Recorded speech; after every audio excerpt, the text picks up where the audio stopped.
The Tiaraklub, Princess Alice and the Magical Mirror. Hi, I've been longing to meet you. You're the best. Not like horrible Princess Perfecta and Princess Florine. Sometimes they're so spiteful. My big sister says it's because Perfecta didn't get nearly enough Tiara points to join the fantastic Tiara Club last year. So, now she's back in the first year with us. Poor us. I'm Princess Alice. By the way, I'm learning to be a perfect princess at the Princess Academy, just like you. But you know what school is like. Hard work. If it wasn't for Charlotte, Katie, Emily, Daisy, and Sophia, I think I'd cosplay. And I don't know about you, but I just cannot be good all the time. Chapter 1. Have you ever been to a garden party? We have one every term here at the Princess Academy. And they are such fun. At least that's what my big sis says. She says everyone dressed up in their very best dresses and tiaras. And a huge orchestra arrived to play dance to music and the fantastic specials, sparkling lemonade.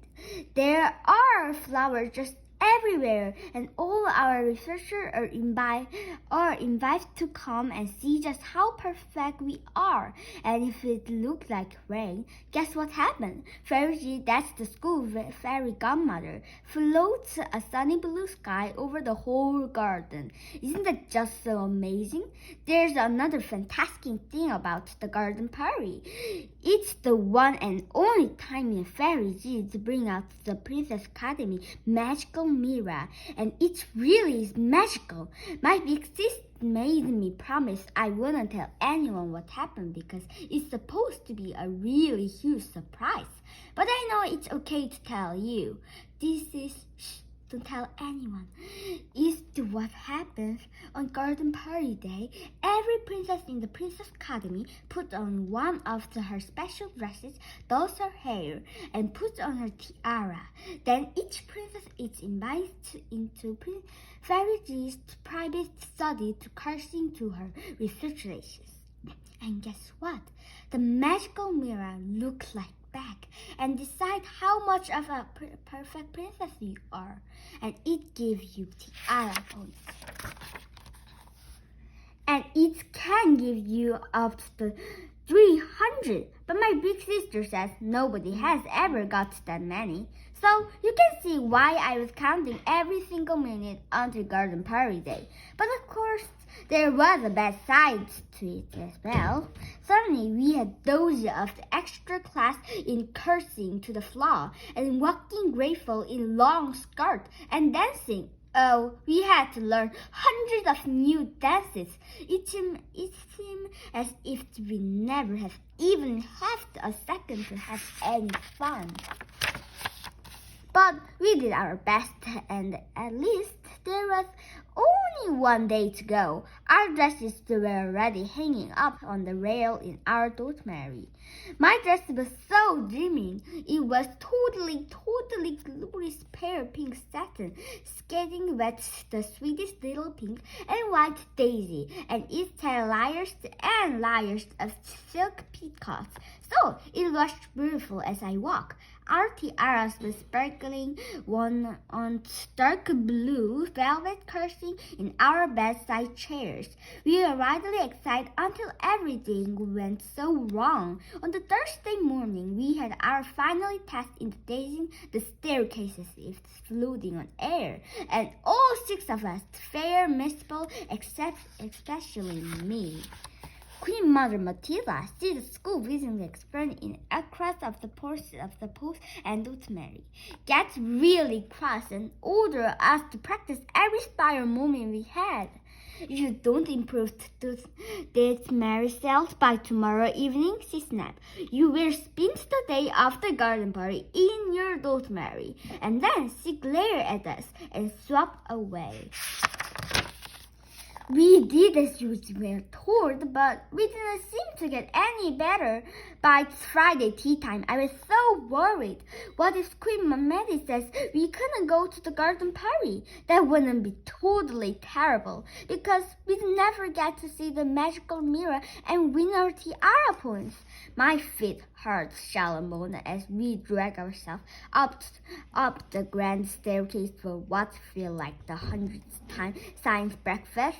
Maybe we'll just stare down this time, Katie says thoughtfully. No chance, I said gloomily. I fell over about 10 times this morning. Head up, breast in, straight your back, and smiled. Emily and Daisy chanced together. And don't forget cursing on the second bottom step, Sophia added as we reached the top landing.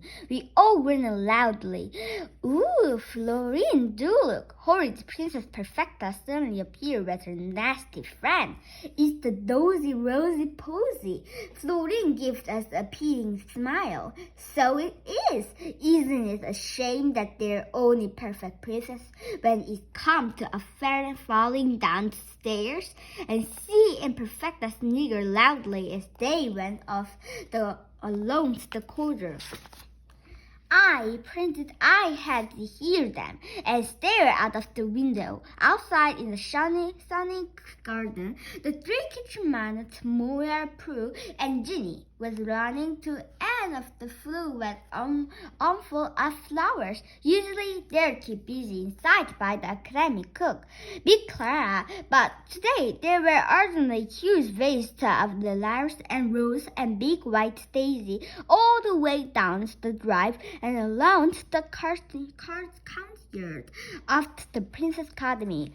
Aren't they luck? I said to Emily. They don't have to worry about how to walk down the stupid staircases.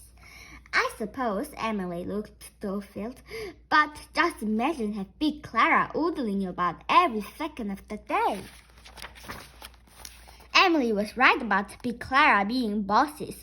Prue has obviously put on one of the vases in the wrong place in the courtyard, because Big Clara was jumping about in a rag and shouting at her. I can see Prue was trying not to cry as she picked up the vase, and it must have been really heavy because she went bright red as she struggled with it.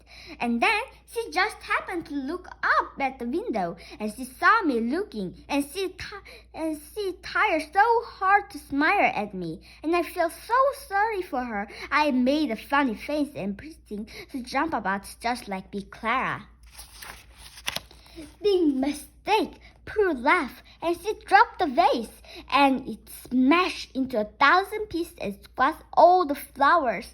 And that's actually that moment I heard a second voice from the corridor blowing current. Princesses, let me see you float down that staircases.